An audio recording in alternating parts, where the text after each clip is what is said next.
Olá, pessoal, boa noite. Estamos aqui com mais um dia de CX Now, nessa semana totalmente voltada para UX. E hoje a gente vai bater um papo com um assunto super interessante, eu tenho certeza que vai ajudar muita empresa.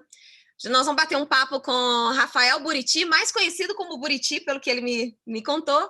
E o Buriti, ele é responsável por UX e CX na Bem-Visa Vale. E o tema que a gente vai conversar hoje aqui, né, Buriti, vai ser de processos e estrutura de UX nas empresas, né? É isso aí, vamos bater um Boa papo noite, de como é que... se apresente para a gente, por favor. Boa noite, gente. É isso aí, vamos bater um papinho para ver como é que funciona isso, como é que se estrutura um time, se isso funciona para todas as empresas. E me apresentando, meu nome é Rafael Buriti, eu sou carioca, deve perceber, com o tempo o sotaque vai entregar. Eu estou em São Paulo há 6 anos. Eu, antes de passar aqui pelo Santander, na Bem-Visa Vale, eu estava na Embraer, trabalhava tanto na Embraer e depois fui para uma coligada deles, que é a ATEC, que é a empresa que desenvolveu todo o sistema de tráfego aéreo do Brasil. E no Rio, eu vim do Infoglobo. Então, eu tenho uma experiência boa em empresas tradicionais, onde o design talvez não seja tão culturalmente aceito assim, mas você precisa, e a gente acaba tendo que construir uma estrutura aí.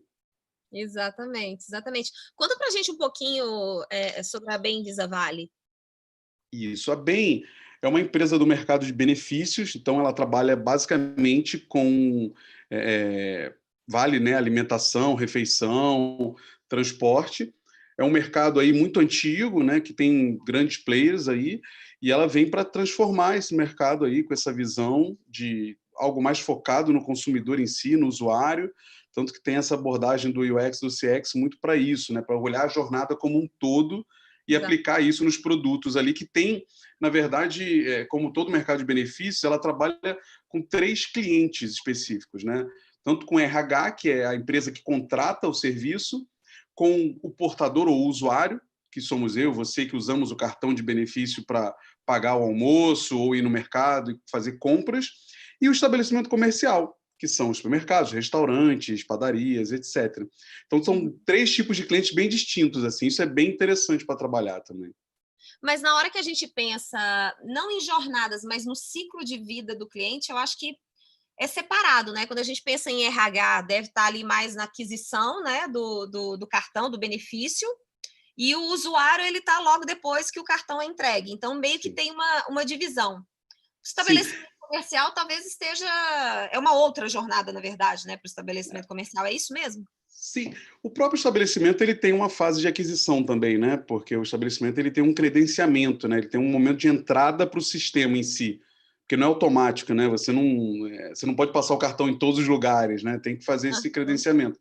Então, ambos têm essa entrada, o RH e o estabelecimento comercial, e o portador ele é meio que o grande movimentador desse dinheiro, né? Ele tira daqui e põe ali, né?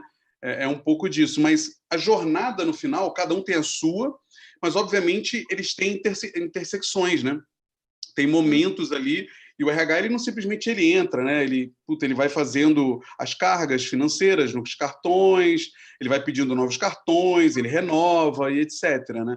E o próprio EC também tem um controle do financeiro deles, né? É um sistema bem complexo e robusto, assim. E a estrutura de vocês lá de UX, ela é separada de acordo com esses perfis, vamos dizer assim? Ou todo mundo mexe com tudo de todos e tudo mais? É Não, separado? a gente tem uma divisão que acompanha o time de produto. Então, você tem um time de produto que ele divide em squads baseados nesses clientes, e o time de design tem pessoas que atuam em cada uma dessas squads focado no cliente. Óbvio, pode ser que estoure uma quantidade de histórias, tarefas para fazer em um determinado lugar, a gente pode relocar para uma pessoa que está num outro squad pegar, mas na essência cada designer tem um olho muito específico para a frente que ele está, seja estabelecimento, seja RH ou seja portador. Agora, Buriti, existe uma estrutura ideal de equipe para que qualquer empresa precisa adotar, ou isso é meio que flexível, assim? Eu entendo que toda empresa tem um momento que ela está vivendo, né? Então ela tem um estágio que em UX, se você procurar, você vai encontrar as visões de maturidade de UX, então tem vários estágios ali de maturidade de UX. Então você tem empresas que têm o designer forever alone ali, né? O designer sozinho, né? O que a gente costuma chamar de eu-keep, né? Então você tem uma pessoa ali sozinha fazendo todo o trabalho, e ele é aquele designer unicórnio, né? Que ele resolve tudo. Mas com o tempo isso muda, isso acaba evoluindo, né? Então, cada empresa tem o seu momento. Eu acho que isso vai acontecer dependendo do estágio que você entende que o design tem importância para o seu negócio. E para alguns, né, principalmente quando a gente fala de B2C, B2B, B2G, que são tipos de clientes muito distintos, você também, às vezes, precisa adaptar a atuação do time para cada realidade dessa. Então, na essência, pode mudar bastante de um para o outro. Porém, está se mostrando cada vez mais claro que a estruturação e o crescimento de equipes nas empresas se torna necessário. Principalmente porque muitos designers, quando são colocados ali meio soltos, eles meio que se perdem, né, na orientação, no que fazer, qual caminho seguir, como conectar com o negócio. Então, o time de design começa a dar um corpo para isso. Mas ter uma estrutura engessada que você diga assim, pega esse framework aqui, coloca na tua empresa e vai funcionar, é um pouco complicado você afirmar isso, tá? Eu não gosto de bater o martelo sobre isso, porque seria um pouco, até assim, arriscado você falar que a pessoa deveria copiar. O que é importante é você ter uma liderança, contratar alguém com essa visão. Muitos contratam consultorias, né? Como McKinsey da vida, Fjord, etc., para poder olhar para isso e propor uma estrutura baseada na sua empresa. Mas você também pode contratar um líder experiente que ele vai olhar para isso e vai construir, que geralmente é o que eu faço. Você tem essa análise para você decidir o seu time? O que você leva? Quais são os atributos? O que você leva em consideração para você definir o seu time? Está totalmente relacionado ao modelo de negócio e ao modelo de atuação da empresa, né? Então, eu vim da Embraer e fui para o Santander. São duas realidades bem distintas. Uma é totalmente orientada a projeto, né? A Embraer está ali com o governo, fazendo serviços com o governo, vendendo pequenos projetos, grandes projetos. Então, você tem uma estrutura que é bem cascateada, você não tem essa agilidade toda, né, que o mercado costuma vender. Então, a atuação acaba tendo que ser um pouco diferente. Então, você precisa entender como é que eles vão cobrar, como é que é o processo deles funcionando, porque um processo de design precisa se encaixar no processo da empresa, né? Ele não existe por si só. Não dá para assim, esse aqui é o processo de design, tô nem aí para o resto em volta de mim.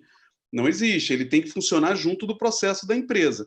Então, primeiro, eu busco muito olhar como é que a empresa funciona em si, como ela acredita que tem que ser as entregas dela e o que ela valoriza, né? É muito importante entender o que é importante para aquela empresa. Para algumas, a entrega no prazo é mais importante do que qualidade. Para algumas, a qualidade é muito mais importante do que você entregar todo o projeto. Então, você tem que entender isso para você adaptar à realidade. Tanto que o processo que a gente tinha desenhado na TEC da Embraer era muito mais modular do que é o NABEM. Modular por quê? Em alguns projetos, a gente não fazia algumas das etapas. E ok, porque algumas coisas já vinham bem definidas e você não precisava fazer certas partes desse processo do time de design. Uhum. Já na BEM, como ele tem um processo de produto, né, você tem PMs, POs, squads, a gente tem uma facilidade maior de se encaixar ali, com uma visão muito mais direcionada para cada squad. Você tem um processo que é mais linear, em que você consegue seguir tranquilamente, isso facilita. Mas, no final do dia, o processo é o processo de produto que design está incluído. Você acha que existe, agora juntando isso que você está falando, você acha que existe, porque eu já ouvi, tá? Eu já ouvi muito comentário no mercado de um certo conflito e dificuldade entre produto e UX ou produto e designers. Isso existe mesmo, na sua visão? Tem, assim, né, o que eu costumo dizer para o meu time, né, os liderados que trabalham comigo, eu sempre falo que é muito importante você, como designer, conhecer o que cada persona, cada perfil do seu time faz. Então, é importante você entender como o PO trabalha, é importante entender como os desenvolvedores trabalham. Eu enxergo muito que isso foi positivo na minha carreira. Eu tenho formação de ciência da computação, mas fui quadrinista, ilustrador, web designer, designer gráfico, até chegar a um arquiteto de informação e UX hoje.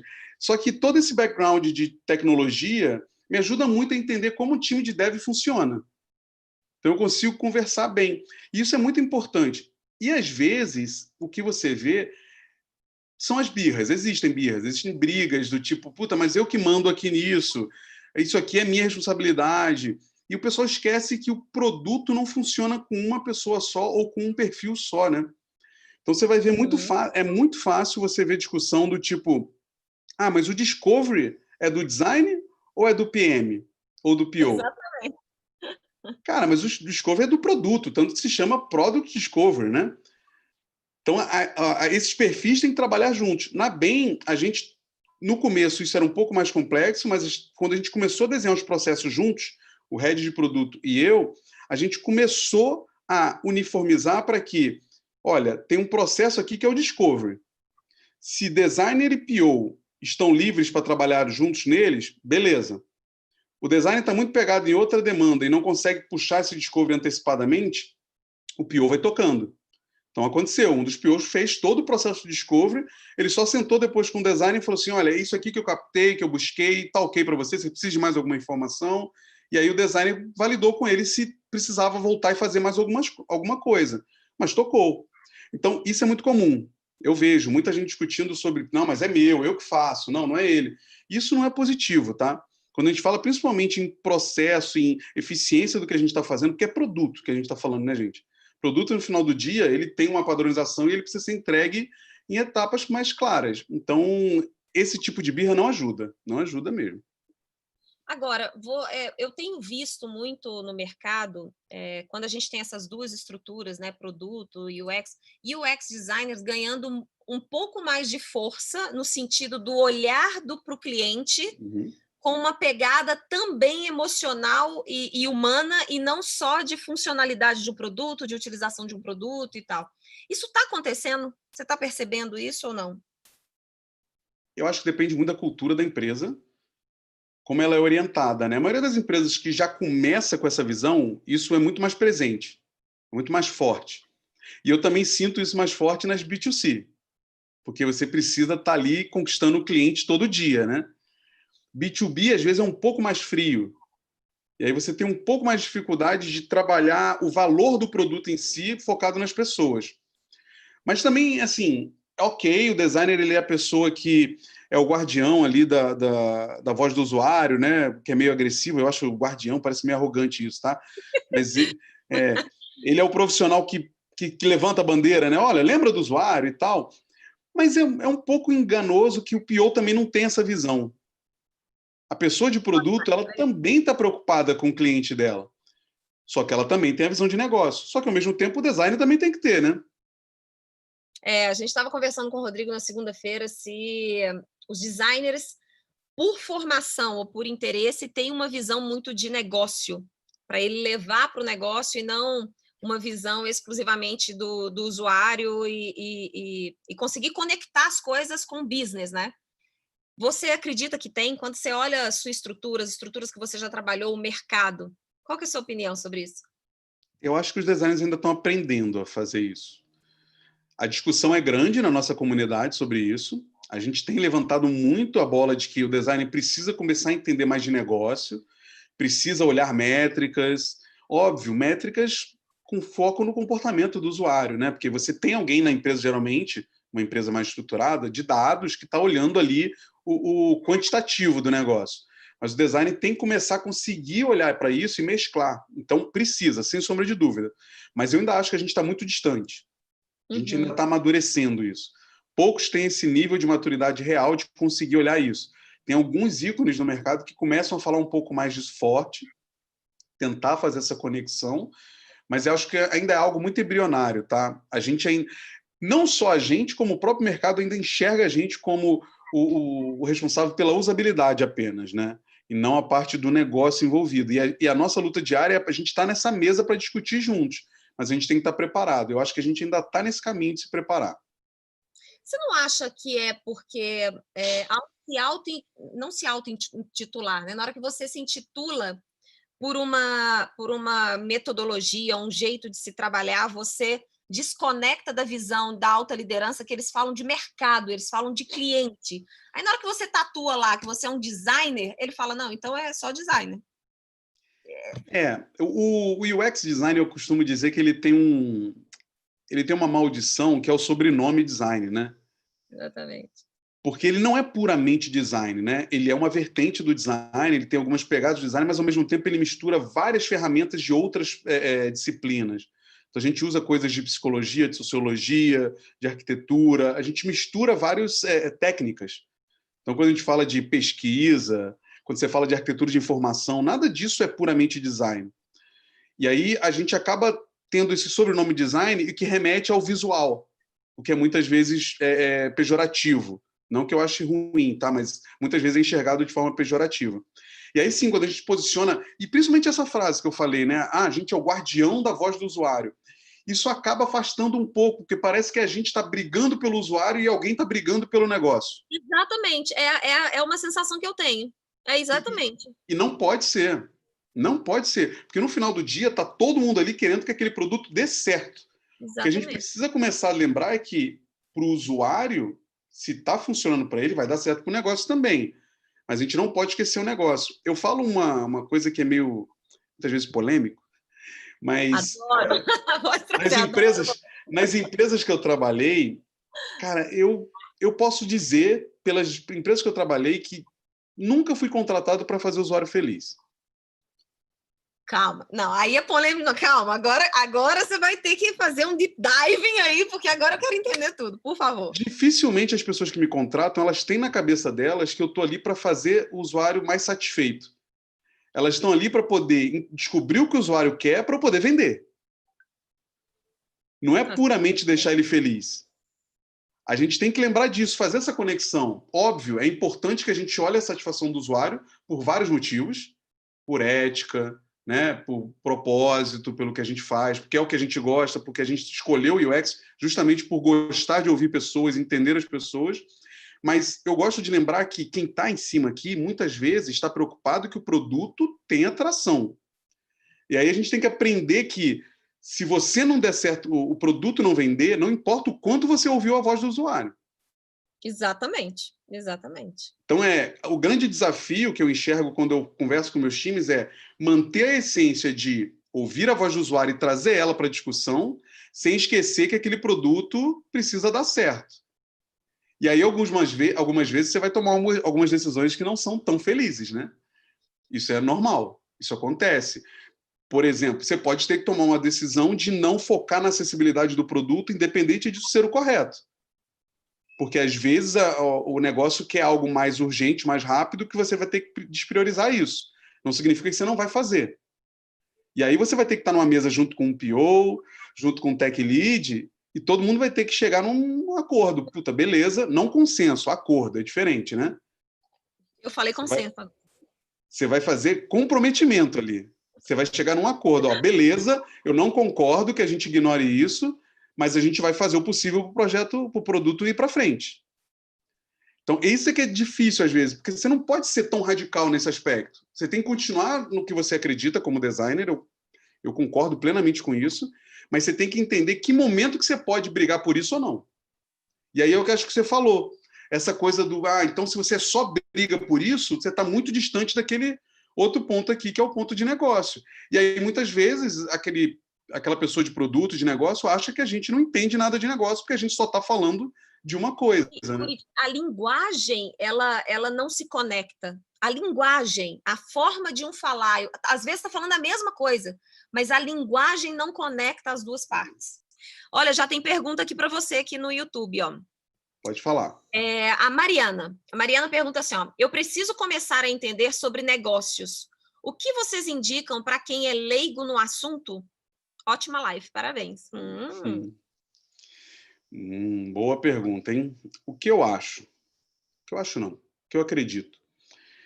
Da mesma forma que, se você for descobrir, se você for nessas escolas de negócio, nos MBAs tradicionais, porque agora MBA virou um nome meio qualquer coisa, né? Mas os MBAs tradicionais, que eram focados em administração mesmo, né, de negócio propriamente dito, eles começaram a enfiar design no meio. Então, nos MBAs dos grandes executivos, tem um design thinking lá, tem um CX lá no meio. Uhum. Então, a galera de negócio está estudando o que a gente faz. Então, chegou a nossa hora também da gente começar a estudar o que eles fazem, né? Sabe uma coisa que eu acho que valeria muito, conectando com isso? Da mesma forma que o designer ele tem interesse de entender o usuário e vai lá e conversa e tudo mais, ele deveria usar esse mesmo processo, esse mesmo formato, só que para dentro de casa. Sim. Mas não para olhar processos internos, para entender de mentalidade, sabe? Então, do mesmo jeito que a gente vai para fora, eu acho que eu arrisco dizer que passou da hora dos designers começarem a ter esse movimento de interesse mesmo para dentro do business, para virar e falar assim, olha, deixa eu entender por que fluxo de caixa é super importante, porque senão você não vai desenvolver, não vai fazer nada.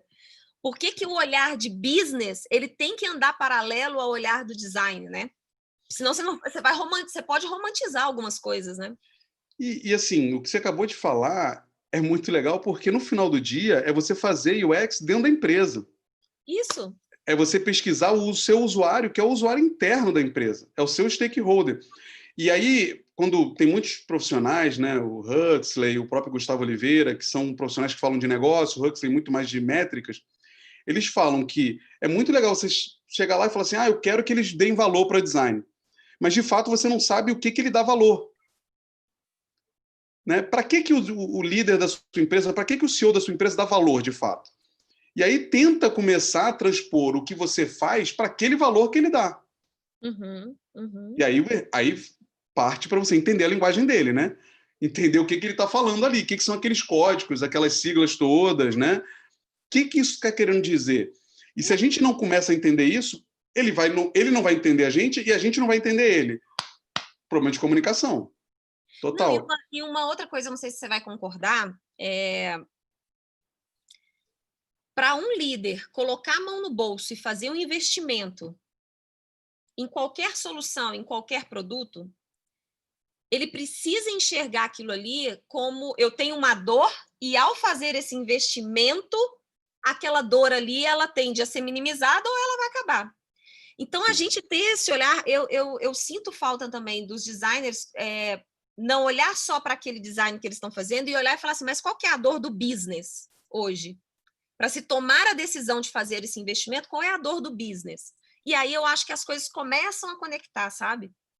Até porque, se a gente for só olhar para a necessidade do usuário mesmo, é muita coisa. Então, muitas vezes, quando você senta principalmente empresas já tradicionais, que o produto é um legado ali, né?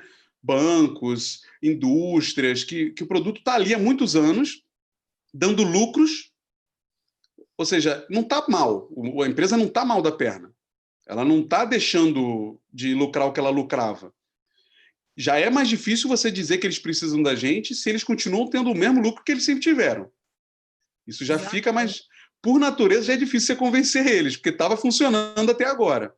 A maioria do que começou a investir é porque começou a ter uma concorrência forte que tinha designers ali envolvidos. E aí o pessoal começou, né? É o troço que a Apple, o Google, o Facebook, eles trouxeram muito forte para o mercado. Falaram assim, ó, a gente valoriza design, por isso que a gente está dando certo. E aí muitos começaram a entender e copiar.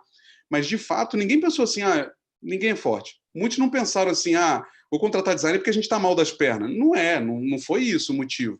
Então, você precisa entender mesmo. E aí, se você olha só o usuário, lá mesmo, no caso, a gente olha muitas coisas e fala assim, olha, tem um monte de métricas aqui.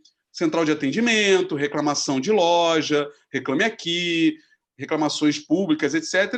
Fala assim, tá bom, tem reclamação para tudo quanto é lado, tem problema em tudo quanto é lado. Não dá para atuar em tudo. Como é que você vai priorizar?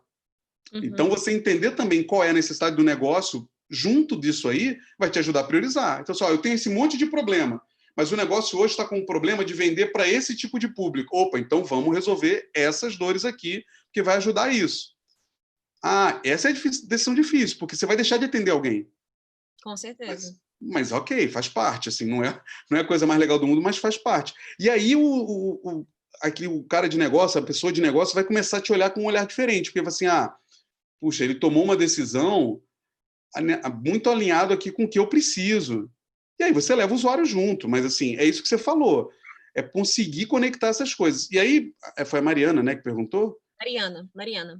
Mariana, assim, começa a procurar alguns cursos desses de negócio, começa a ler revistas de negócio que tá do mercado que você está inserido, para você entender um pouco qual é o linguajar deles, o que eles valorizam, quais são as coisas que chamam atenção. Você está no mercado financeiro, começa a seguir as empresas do mercado financeiro no LinkedIn para ver o que elas estão falando. Começa a ler revistas disso. Até porque, isso é uma coisa que a gente fala muito também na comunidade de design, é muito bom participar dos eventos de design, de fazer cursos de design, mas a gente devia estar começando a ir nos outros eventos também. A gente devia estar começando a consumir conteúdo dos outros mercados. Perfeito. E aí a gente vai entender o que eles pensam, né? E ficção você vive numa bolha, que é boa, porque você tem melhores práticas, você aprende e tal, mas você a cada dia mais está afastado daquilo ali, né? Do business e tudo mais. A Jéssica está fazendo um comentário aqui, que é o seguinte, todo mundo acha que o UX designer vai somente criar telas, né? Na verdade, esse papel seria de user interaction. User interface. Isso é bem polêmico, assim, existem vários perfis de designers, de UX designers, tem o interaction design, tem o UI designer, tem business designer, tem service design, tem vários perfis, mas isso é muito polêmico porque vai depender de cada empresa, do quanto ela tem para investir. Então, muitas vezes é só um product designer, só um UX designer, que faz meio que o processo todo, tanto pesquisa quanto prototipa e entrega telas também.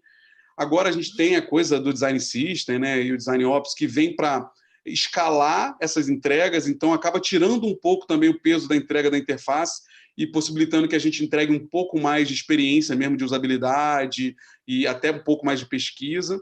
Mas é muito comum. Interrompendo, explica um pouquinho do design system e design ops, só para a gente entender um pouco mais. O ops eu consigo entender um pouco, mas eu confesso que o system, para mim, é muito...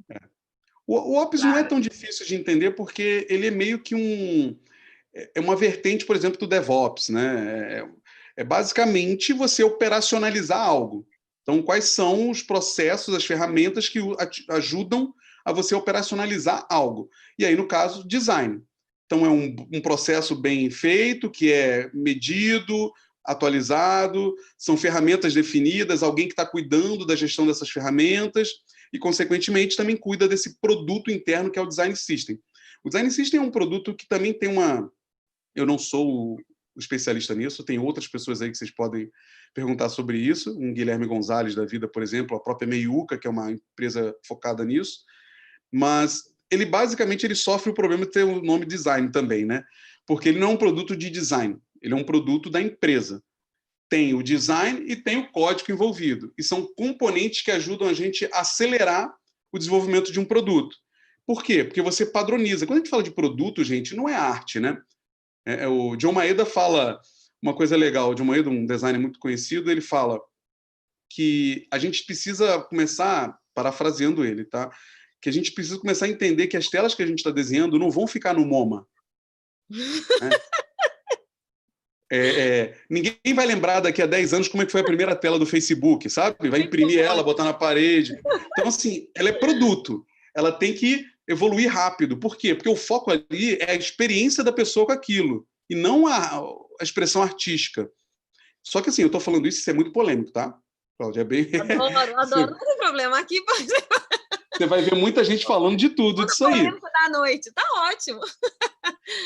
Mas é um pouco disso. O design system ele tem esse fator de ajudar a agilizar e melhorar a eficiência do time de design. Então, antes a gente prototipava tudo, fazia um wireframe antes, depois prototipava, depois layoutava. Agora, quando você já tem os componentes prontos, você já prototipa com os componentes prontos e fica muito mais rápido de testar, por exemplo. Então, é ganhar agilidade mesmo, ganhar agilidade e consistência. Porque vai ficar sempre tudo parecido, não vai ficar aquela coisa meio esquizofrênica, né? Que você acessa o app do banco, aí quando você acessa o app do cartão é diferente do banco, você não sabe se baixou um pirata, né? Ele tem muito essa função também. Agora, Buriti, se você tivesse que me dizer assim, olha, o principal erro em termos de processos de UX que as empresas cometem é o quê? Qual é o principal erro que as empresas estão cometendo? O principal erro é achar que o design só está envolvido em uma das etapas, né? Como a Jéssica falou. Então, é muito comum você entrar numa empresa e achar que o design está dentro da squad ali, isolado, desenhando tela para aquela sprint. Quando, na verdade, ele devia estar num processo completo, tentando entender antes o porquê que aquela tela chegou naquele jeito, falando com o usuário antes de lançar aquela tela para não ter problema. Então, o principal erro para mim é inserir ele só numa etapa. Achar que todo o processo do produto não é o momento do design estar ali sempre, é só aqui que ele tem que estar, só nesse pedaço. É o que eu vejo mais de problema, porque, no final, tudo isso que ele está desenhando só nesse pedacinho, te garanto que volta. E aí depois você tem retrabalho, gasto de dinheiro, né? Porque você desenhou um troço sem falar com ninguém, sem entender o contexto. O coitado do designer não tem culpa, porque ele estava ali isolado naquele contexto. E aí volta e alguém reclama. Cara, mas você está desenhando um troço, está projetando, ninguém gosta. Eu falei, você não conversou, como é que vai gostar, né? Então, esse eu acho que é o principal erro, porque, na verdade, isso é um modelo antigo de desenvolvimento de software, né? E não tem mais tempo para isso, não tem mais espaço para isso. Agora, Buriti, quando a gente fala de vários squads rodando ao mesmo tempo, como é que fica a governança disso? Para garantir que todos estão olhando para o mesmo caminho, que no final ninguém vai construir um braço para cima, outro braço para baixo. Como é que faz a governança de squads múltiplos, hein? Isso também vai depender da visão que a empresa tem, né? Por exemplo, tem muita gente que acredita nessa horizontalidade, né? Que você não tem uma liderança em si, o pessoal é autossuficiente e tal. Eu não gosto muito dessa vertente, porque o pessoal também tem um problema de achar que liderança tem a ver com hierarquia e hierarquia tem a ver com falta de autonomia. Né? No meu entendimento, hierarquia não tem a ver com falta de autonomia e não tem a ver com chefia. O problema é quem está na hierarquia que age assim. Né? Mas como é que você faz isso? Eu como gestão, né, eu acredito muito que a liderança de design se faz necessária a partir desse momento. Porque nós éramos designers que estavam muito acostumados a trabalhar em agências, escritórios ou consultorias, que você estava só numa etapa do processo, botava seu fone, sentava, saía o layoutinho lá. Quando começou a ter essa estruturação nova de equipe, porque ainda que você tivesse numa agência 10, 15 designers, eles não se falavam tanto assim para saber o que estavam fazendo, porque eram projetos muito isolados. E aí você, no máximo, você tinha um redator, um diretor de criação junto. Quando começou a estruturar equipes, de fato, a gente começou a perceber o problema dessas individualidades, os individualismos, na verdade. Que aí cada um fazendo para um lado, né? Puta, não gostei desse botão que o outro cara fez, vou mudar ele. E aí, daqui a pouco, o produto está um caos. Então, eu acredito que a gestão, a liderança de design começa a se fazer necessário nesse momento, e eu acredito que a liderança tem 3 pilares, né? Isso vem do livro Making of a Manager, da Julie Zhu, que fala que o líder precisa ter foco em pessoas, então ele precisa cuidar da gestão daquelas pessoas, tanto de carreira, quanto até fazer todo mundo trabalhar junto, processos, Então, processos, não a gente servindo aos processos, né? Isso é outro erro também, né? Você constrói processos e você já não sabe mais por que você está fazendo aquele processo. Né? O processo serve você, não é o oposto.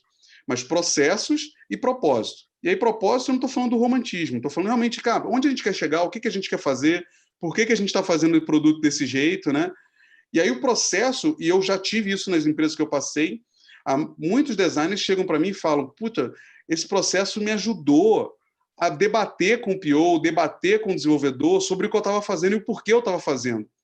Então, empodera o designer. Dá para ele uma chance de discutir que aquilo que ele está fazendo tem um motivo.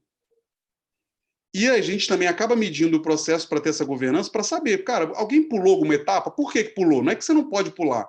Ah, você tem que fazer teste de usabilidade em tudo que você faz? Não. Mas tem que estar muito claro para você por que você pulou o teste de usabilidade. E aí isso é a governança. Essa é a governança. E outra falha, né? Não documentar o que você fez, por que você fez, né? Então, existem muitas ferramentas. Por que você escolheu isso aqui, esse caminho desse produto? Mas, não sei. Vários squads rodando simultaneamente. Uhum. Existe alguma técnica que geralmente as empresas fazem, ou vocês lá fazem, para garantir uma comunicação consistente, garantir um alinhamento?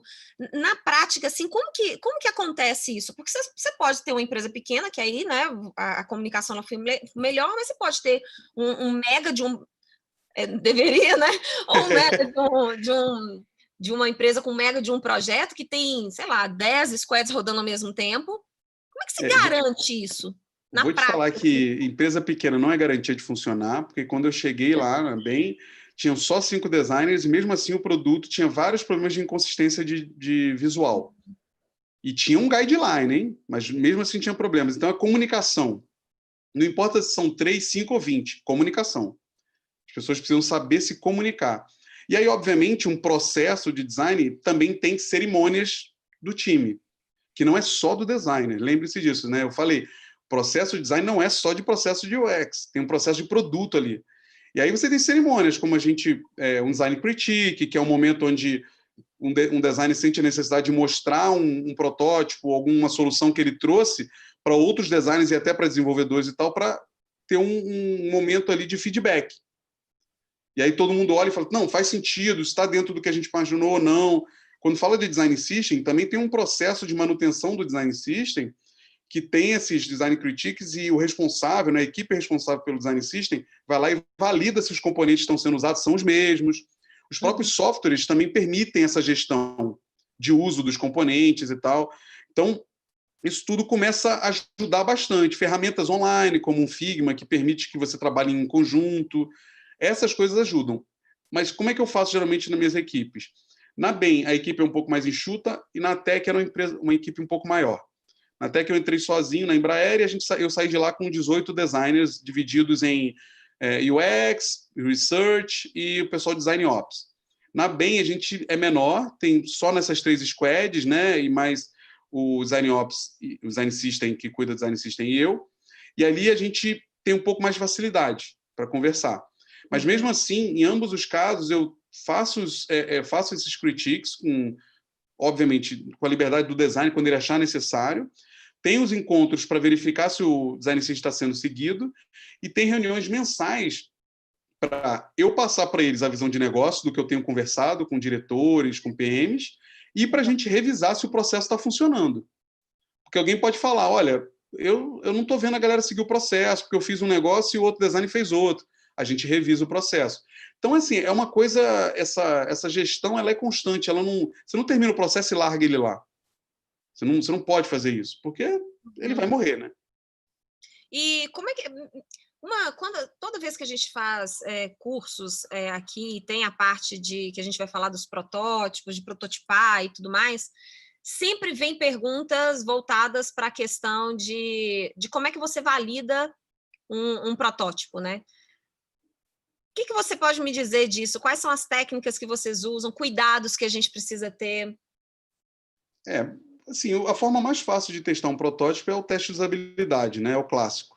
Né? O que a gente pega, seleciona, recruta um grupo, né? Uma massa de pessoas da sua base, ali, de cliente, Você vai lá, marca com elas e pode fazer vários modelos de teste. Pode ser remoto, pode ser presencial, pode ser controlado ou não, né? E é uma forma de você coletar qualitativamente feedback sobre aquele protótipo. Mas, em alguns casos, você pode até fazer coisas mais quantitativas, como teste A/B, né, que é muito comum em e-commerce. O Instagram fez recentemente um teste A/B, né, mudando aquele topo dele, onde estão os stories, né, e para algumas pessoas apareceu 2 linhas de stories, para algumas ficou uma. É um teste A/B de uma ideia, de um protótipo que eles fizeram ali, um MVPzinho, que eles testaram. Então, você tem várias formas. Você pode fazer entrevistas mesmo, mostrar um protótipo, perguntar coisas. Mas é o que eu te falei. Às vezes você não precisa fazer, porque dependendo do que você vai fazer, você sabe o que você tem que mudar, né? Quando você capta uma métrica muito específica, né? Ó, ninguém está sabendo usar isso. Aí você lá e muda e ponto, lança e vê qual é. Mas, na essência, você precisa recrutar pessoas que estão dentro do perfil, né? Do seu consumidor. Então, para isso, ter base de personas bem estabelecida te ajuda bastante. E aí você faz esse processo de teste com eles e coleta os feedbacks qualitativos no final. Tem chance de dar falso positivo? Se você enviesar, tem. Como Isso é assim? muito perigoso. Assim, é uma das brigas que a gente tem, né? Como designers, a gente tem que tomar muito cuidado para não fazer a pergunta que a gente quer ouvir, né? Então, e aí, você gostou desse app? Cara, Perguntas diretas demais, né? Perguntas diretas demais, é vamos um lá. risco. Quem de verdade vai olhar para sua cara, sabendo que foi você que fez esse produto, vai dizer que não gostei, né? Pode acontecer, mas a chance de você ouvir um monte de gostei que não é verdadeiro é muito grande. Então, você não tem que fazer esse tipo de pergunta, né? Tem um livro que eu estou terminando de ler, que é O Teste da Mãe. É O Teste da Mãe. É um livrinho capa rosa. Tá. Ele fala de como fazer pesquisas e perguntas que não sejam enviesadas no seu desejo. Por quê? Ele fala assim, não é tipo você perguntar para sua mãe se o que você fez está bom, entendeu? Que ela vai dizer sempre que está bom. Então, por exemplo, tem livros desses que te ajudam. Falam assim, olha, que tipo de perguntas que eu faço são enviesadas? Não vão me ajudar. Então, vou fazer uma entrevista e pergunto se ele quer um app. Cara, em que contexto, né? Você pergunta para alguém se ele quer um app. Na verdade, você está fazendo uma pergunta para entender qual o comportamento dele, não o que ele quer. E o teste é a mesma coisa. Você não está ali fazendo um teste para saber se ele gostou do teu produto. Você está fazendo um teste para saber qual o comportamento dele. E aí você vai descobrir se ele teve dificuldade em usar. E muitas vezes, assim, é muito comum, tá? Muitas vezes o que a pessoa fala não é o que ela faz de fato. Exatamente. Então você tem que, além de observar o que ela está fazendo ali no produto, você tem que observar a face dela, os movimentos que ela faz. Às vezes ela faz um olhar de preocupação. Por isso que muitas vezes a gente filma, né? Para depois olhar com mais calma.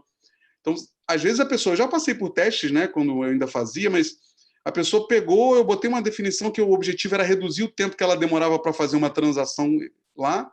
Ela demorou muito mais e no final ela falou assim, não, gostei muito, foi muito bom. Eu falei, gente, mas ela demorou muito mais. Então, assim, não alcançou o objetivo que a gente queria, ela precisava reduzir isso. Por que ela demorou? E aí você começa a ter que entender por que ela não conseguiu fazer o produto que você desenhou, não funcionou. Né? Porque também não é o usuário que é ruim, é você que projetou algo que não funcionou. Então tem que tomar muito cuidado mesmo, Cláudio. Esse negócio do enviesamento é seríssimo. Assim, a gente tende a querer confirmar o que a gente acha, né? Então, por isso que muitas vezes não é legal você desenhar o protótipo e fazer o teste. De repente, outra pessoa fazer também é interessante, né? Então, tem que tomar muito cuidado isso, com viés de confirmação. Você Ou já seja, quer chegar lá, ouvir o que você quer. você convida outra pessoa para fazer a validação do protótipo. E É. você está Eu, fora eu porque eu até estou gosto de, incomodada com aquilo, né? eu até gosto de chamar de invalidação, né? Porque se você vai com a mente de invalidar, é mais fácil. Muito bom. Os cientistas, né? A base do cientista é essa, né? O cientista está sempre fazendo pesquisa para provar que a tese dele não funciona. Se ele falhar em provar que a tese dele não funciona, é porque ela foi bem sucedida. Então é muito isso. Quando você vai para um teste de usabilidade, pensa assim, eu tenho que invalidar que isso aqui funcionou. Se eu provar que não, que eu estou errado, é porque funcionou. Agora, Buriti, o que é esse tal de Lean UX? Por que isso surgiu, né? Qual foi o que aconteceu para isso surgir? O Lean UX, inclusive, tem um livro, né? Hum? Não tem a versão em português, se eu não me engano. eu não lembro de ter visto essa versão em português, mas ele surgiu por causa do Lean Startup, que o Eric Ries escreveu, né? Aí o Jeff Gothelf escreveu o Lean UX, que é para encaixar ali, e, consequentemente, isso tudo está com o Agile embaixo, né? Tem ali uma grande... E o objetivo principal, ele tem uns princípios, né, de enxuto, direto, colaborativo, foco no usuário, etc. Mas, basicamente, ele surgiu, o Lean, né, a palavra Lean, que é enxuto, ele surgiu para você diminuir os desperdícios de um processo natural de UX, que ele chama. Então, você tenta fazer equipes menores, com processos mais enxutos, que você não passe por tudo que você precisa passar. Mas isso depende muito, porque vai se encaixar no framework que você vai usar, né? Então, Lean UX é muito usado num framework que se chama SAFe, né? Um framework de Agile que é feito para grandes empresas, na essência. E aí ele tem uma visão interessante, que é o time de UX apartado assim, de todo o processo, que é meio que o Ops que ele fala, que é ter research, ter writers, pessoas aqui que vão definir a forma, o padrão das coisas, e ter designers espalhados nessas squads que só aplicam e são suportados por esse time. Mas, basicamente, o Lean UX é o foco em equipes menores, mais enxutas, com esse foco de reduzir esse desperdício do processo comum, né? E também o foco da padronização, essa coisa da harmonizar o design, né? E eu acho que ele trouxe muito essa visão da equipe multifuncional, colaborativa, times menores. Ele fala muito da autonomia, autossuficiência dos próprios profissionais que estão ali, mas por isso que ele cria esse Design Ops ali, esse grupo que suporta essa galera para padrões, se precisar. Então é muito nisso. Só que no final ele fala da mesma coisa que o X, é solução em problema, né? Foco no problema, e não na solução, e esse tipo de coisa. Buriti, você acredita, você falou de autonomia, né, dos profissionais que estão ali. Uhum. Você tem visto os profissionais de UX realmente usufruírem de alguma autonomia que é dada? Ou eles ainda têm uma dependência daquele alinhamento, daquela orientação, ou eles usufruem mesmo da autonomia? Eu conheço algumas empresas que os designers usam bastante da autonomia, tem uma autonomia muito forte, e algumas outras que não. Mas eu acho que está mais alinhado à senioridade dos profissionais do que em si a empresa, né? Porque é normal, é ok, porque quanto mais júnior ali, mais entrante, você vai ter mais inseguranças, porque você ainda não conhece plenamente o processo. Do mesmo jeito que, mesmo você sendo sênior, se você entra numa empresa que você não conhece nada, no começo você vai pedir muita ajuda, né? Você não vai ficar tão livre assim. Mas eu vejo que muitas empresas têm dado e isso tem funcionado. Autonomia não para o designer em si, mas para o time que está ali, né? Tanto para o designer, quanto o desenvolvedor, quanto o PO, poderem sozinhos tomarem decisões ali. Eu tenho visto, sim. Tem sido usado com certa sabedoria. Que legal. E agora vamos falar da integração das outras áreas que não estão relacionadas a UX, a produto e tudo mais, as outras áreas da empresa. Elas têm que se relacionar com o UX, com as áreas de produto? Como é que é essa integração na sua visão? Eu acho que elas não têm nada, a gente que devia, né? Os times de design que deveriam estar mais preocupados em se relacionar. Porque a gente gosta de reclamar muito, né? O designer de, eu não tenho isso, eu não tenho aquilo. Mas, às vezes, as próprias equipes que estão ali, satélites, a gente não olha, tem o que a gente precisa. Então, você pode falar assim, a maturidade de métrica da minha empresa, de números, não é tão forte. Mas ela tem uma central de atendimento? Se ela tiver, você devia estar colado no atendente lá. Porque ninguém fala diretamente com o usuário tantas vezes quanto o atendente. Ninguém vai conseguir te dar um feedback tão mais claro do momento mais nervoso que o usuário tem, que é o momento que ele está ligando para reclamar algo, do que esse atendente. Então, a gente devia estar muito próximo deles. Devia estar muito próximo.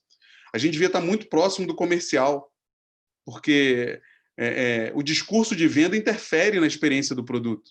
Com certeza. Com certeza. uma experiência, e eu falo nas aulas isso, né? O que define uma boa experiência e uma má experiência? Expectativa. Seja ela superada ou ela frustrada. E quem que causa essa experiência, essa expectativa? Expectativa comercial. Ou marketing também. É uma outra área que a gente Sim. também tem que estar mais próximo. E não é, eles não estão errados por gerar expectativa, porque tem um discurso ali que foi alinhado com alguém. Então você precisa saber, cara, o que o comercial está vendendo? Como é que ele está dizendo que esse produto vai funcionar? O Brito, você me lembrou de uma situação, né? Eu trabalhava numa empresa e eu cuidava de CRM na época.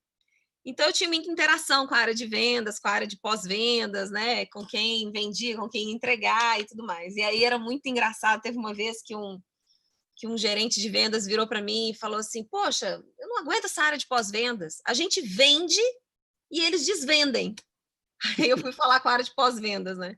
Aí a área de pós-vendas falou assim: ele vendeu a mãe dele, o mundo de Alice e tal, e a gente não consegue entregar isso aqui. Então tem esse, e é um conflito gigante, E se bota um pouquinho de meta a mais ali, é aí que o negócio desanda um pouquinho mais. E eu vou te falar que é aí que eu vejo o desafio do CX, tá?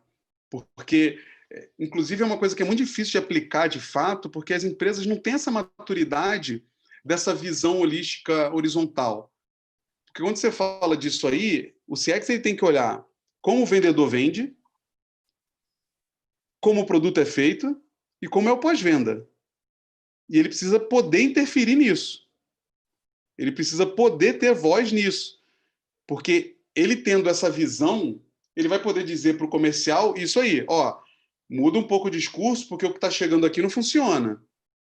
Ao mesmo tempo que ele vai falar pós-venda, ó, quando você atender, ainda que não dê, cuidado para o que você vai falar, porque lá foi prometido isso. Essa conexão. Só que as empresas elas são muito ilhadas, né? Existem muitos silos. E aí começa a ter essas brigas que você falou. E também porque meta não é cruzada a empresa, né? Não é cruzada, ela é individual, ela é por área, exatamente. É muito fácil você dizer assim, ninguém aqui está preocupado. Cara, mas qual é a meta que você deu para essa equipe? A meta dele é atrelada à meta lá do outro? Não? Então, amigo, ele vai fazer o que a meta dele diz. Você consegue enxergar uma integração de métricas e de metas entre as áreas de UX e as áreas da operação? Aí outra coisa complicada, né? Fala-se muito de métricas de UX, né? Eu gosto de pensar que devia estar muito atrelada à métrica de produto. Óbvio, você tem métricas de satisfação, né? Você tem o framework Heart, você tem as métricas que o Facebook usa de satisfação, você tem várias outras métricas. E aí o design talvez esteja muito mais atrelado a essas, porque tudo que ele constrói está diretamente ligado ali. Mas quando a gente fala de um NPS, por exemplo, que é uma métrica, na verdade, que é um resultado final de toda a cadeia. Ele é um farol, né? Ele não é nem tão pontual, assim, ele é um farol. Assim. E no final é a visão inclusive, talvez, muitas vezes, da experiência final que a pessoa teve. Né? Ela pode ter tido uma experiência ótima no começo, mas na saída ruim, aí o NPS. Mas no final, o NPS ele fala da jornada completa. Não é só do UX, não é só do comercial, ele fala de tudo. Então, não é só UX. Mas eu vejo, sim, essa possibilidade de conectar, mas entendendo-se que não dá para o UX focar numa métrica que não está atrelada à métrica de produto, sabe? Não dá, porque, gente, no final do dia, o produto tem que dar certo. Exatamente. Se não for para nada, é para manter teu emprego, no mínimo. No mínimo. Agora, Brito, você comentou de jornada, né? Você já passou por alguma situação que a jornada atual, tá? Da forma que é hoje, é tão complexa, tanto para o cliente quanto internamente as conexões, que inviabilizou um projeto de UX ou não existe essa possibilidade? Aqui na BEM eu não passei por isso, não passei, porque elas são bem claras. Talvez no nível da Embraer, com algumas coisas mais projetizadas, você tem um pouco mais de dificuldade. Mas muito menos pela jornada e muito mais pelo tipo de contratação, pela relação com o cliente, do que a jornada em si. Porque, na essência, você consegue entender qualquer jornada, né? Qualquer jornada de cliente você consegue entender. A grande questão é mapear e saber onde é que você consegue atuar naquela jornada. E aí, sim, é o que eu te falei do nível de você se relacionar com o comercial. Eu não consigo interferir. Hoje, eu não consigo interferir em como o comercial vende. Eu não consigo.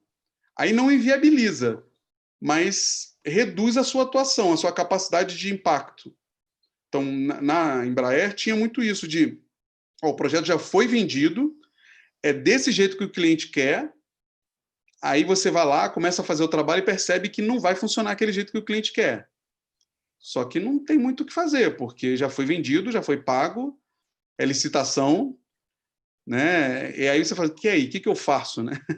Aí você toma uma decisão, fala assim, tá bom, eu não posso tirar essas funcionalidades porque está em contrato, e eu sei que elas não vão ser úteis porque eu fiz uma pesquisa, aí a gente, junto com o gerente de projeto, a gente deixa elas para fazer no final e foca nas que são úteis de verdade. Então, não inviabiliza, mas reduz, eu acho, o impacto que a gente pode causar em realmente insatisfação e retenção do cliente. Legal. Buriti, se você tivesse que dar conselhos para os profissionais de UX, eu estou sempre encerrando ou comentando, assim, está chegando perto do final da live, assim, eu sempre falo, olha, que conselho que você daria hoje para profissionais que estão querendo migrar para UX ou profissionais que já estão, mas querem dar um salto na carreira, assim? O que é o principal para eles, na sua opinião? Eu posso falar algumas coisas, né? Eu acredito que a gente falou muito disso aqui já. Se relacionar com as outras áreas é essencial.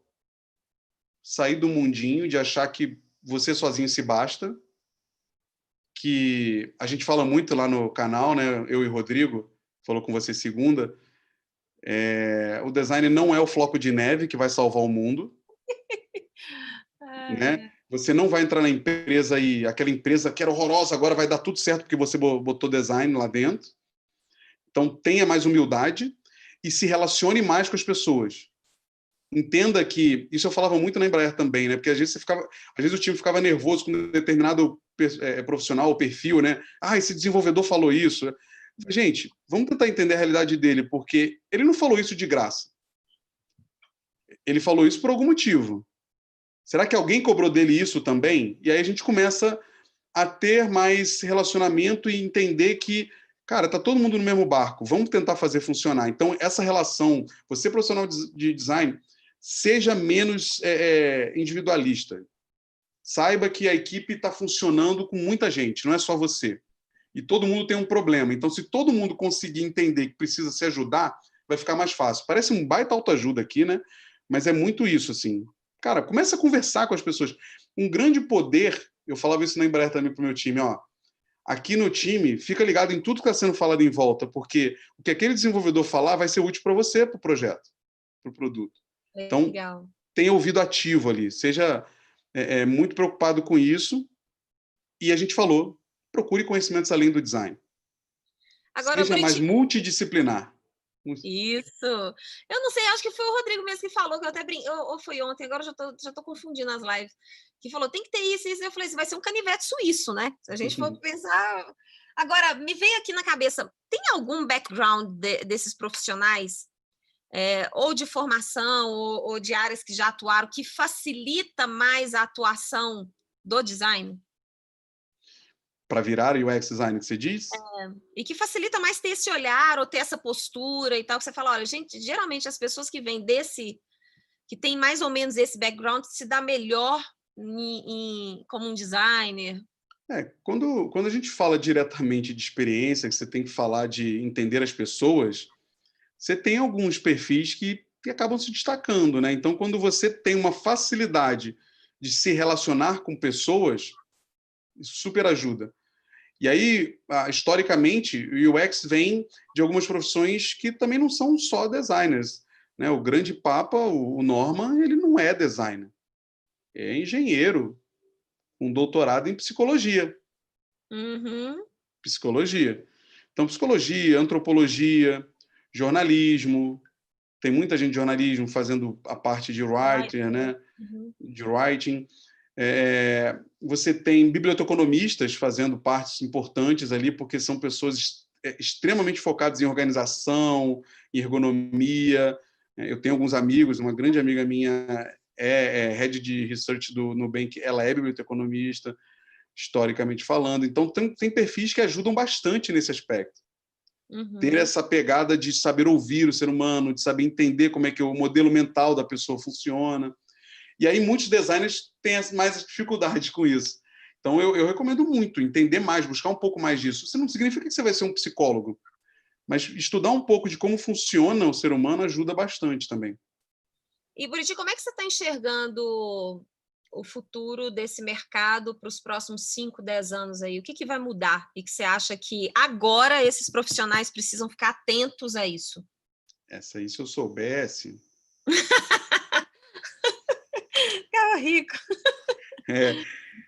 Eu acredito que é um caminho sem volta, o entendimento de que olhar o cliente, olhar o usuário, olhar o consumidor, seja o termo que a gente quiser, é importante, é um caminho sem volta. A concorrência é muito grande e se você tem um pouquinho a mais, você sai na frente. Então, eu acho que isso é um caminho sem volta. Porém, isso cada dia mais, o que o Tim Brown fala, né, que o design ficou importante demais somente para os designers, isso cada dia mais me parece real, sabe?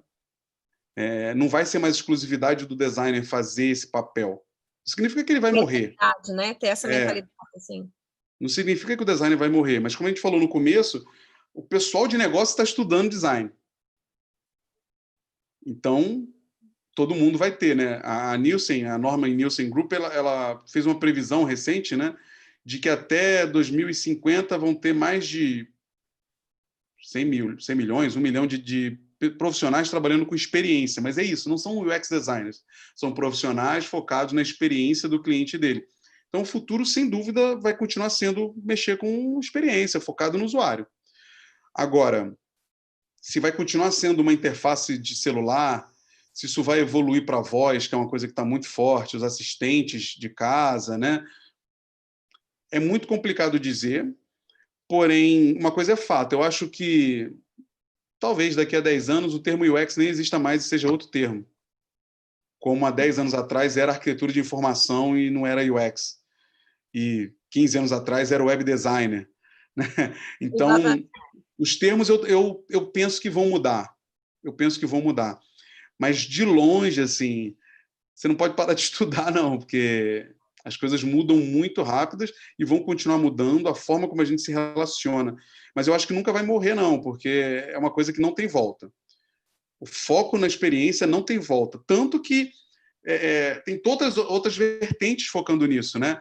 Quando você fala do CX, é uma coisa que surgiu muito embarcado no UX. E é muita gente que vem do CS, né? O Customer Success começou... Opa, eu faço CX também, porque eu cuido disso aqui tudo. E aí a galera de RH está começando a fazer o Employee Experience. Então, ó, experiência do usuário, experiência do cliente, está indo para tudo quanto é lado. Então, eu acho que vai continuar. E a gente, como UX designers, que tem essa base muito mais forte no design, muitas vezes, a gente precisa começar a entender o que a gente tem que entender a mais para poder manter o nosso local aqui.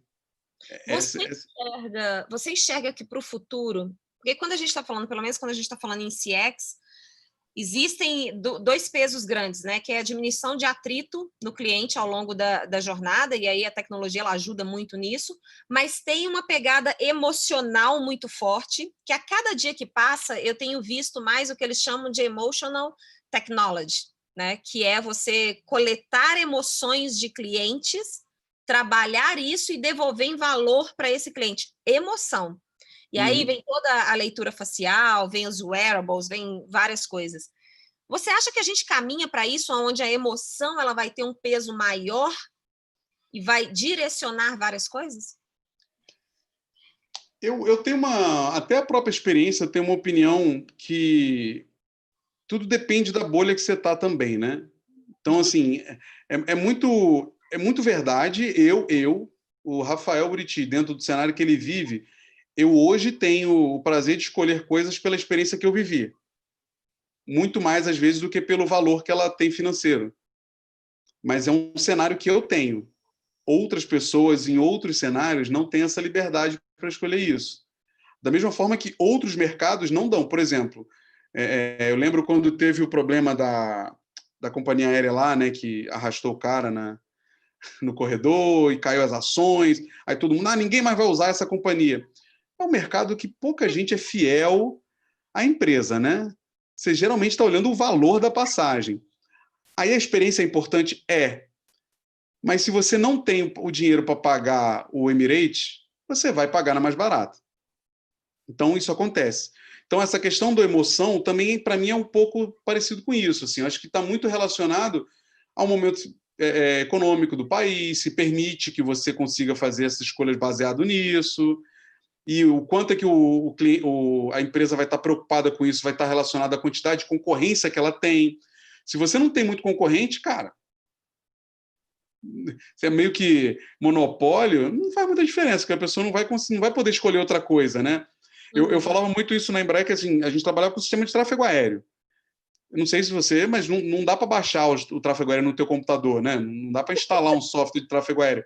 Então só tem um software, que é o que a gente oferecia lá. E o controlador de voo tem que usar ele. Então, se era bem feito, se era mal feito, ele só tinha que usar aquilo.